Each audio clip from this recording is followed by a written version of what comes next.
వచ్చినాదా నేను వెళ్ళిపోతున్నానని చెప్పి సచ్చాన బోనం తెమ్మంటే ఎంగిలైన బోనం తీసుకొచ్చివా బోనము లేక నా ప్రాణము తీయనుంటివి బోనము తెచ్చి ప్రాణము తీస్తున్నవే ప్రాణపడివి లోపల ఎవరు నీ బోనం ఎంగిలి వేసిర్రో వాళ్ళే నీ భర్తలు నేను నీ భర్తను కాదంట ఉన్నా వారు ఎల్లమ్మ కలకల కలకల కన్నీరు వీచింది నాదా బొజ్జార భోజనం పెడితే వాళ్ళు నువ్వు ప్రాణంతో లేచి వస్తావన్నారు భాగ్యులని భోజనం నేను పెట్టిన గాని నాదా ఇంత ఘోరం అయితే నేను అనుకోలేదు నాయన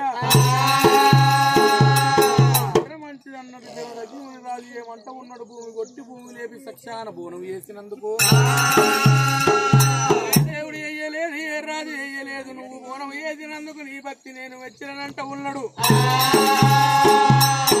నాకు ఏమి ఇస్తామని ఎల్లమ్మ అడిగినప్పుడు ఏమి కావాలనో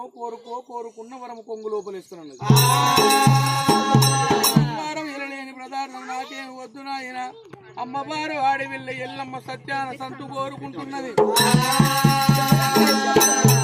కుటామర విషయం గాని వస్త్రం 1000 ఏళ్ళు 100 ఏళ్ళ బిరుదామని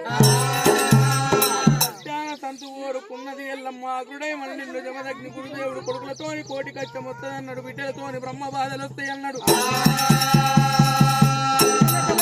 కన్నీరు తీసినది ఎల్లమ్మ ఎక్కడ భోజనాల్ని లేనున్న ఇచ్చేవానికి ఏమి బాధలన్నది కొడుకుల ఆడివిల్లని ఒడిగట్టుకున్నది ఎల్లమ్మ కారణెల్ల పుట్టగాడ ఇక నా ప్రాణం వెళ్ళిపోతుందని చెప్పిండు అమ్మవారు ఆడివిల్లకు సంతానం ఒడిగట్టి అయిపోతున్నాడు దగ్ధమైన పుట్టకు ఏమంటే ఎల్లమ్మ దీవనార్తి పెడుతున్నది పుట్టకు దీవనార్తి పెడుతున్నది కృతాయుగం త్రేతాయుగం ద్వాపార యుగం 4 కల్లా కలియుగంబు లోపల ఇంటికి నేను ఎల్లమ్మనై పుట్టేది ఉన్నది నా పేరు మీద పండుగల పబ్బాలు చేసేది ఉన్నది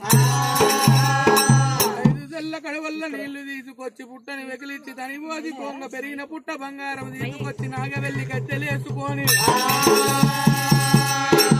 మీద పొలువు తీరి ఉంటాను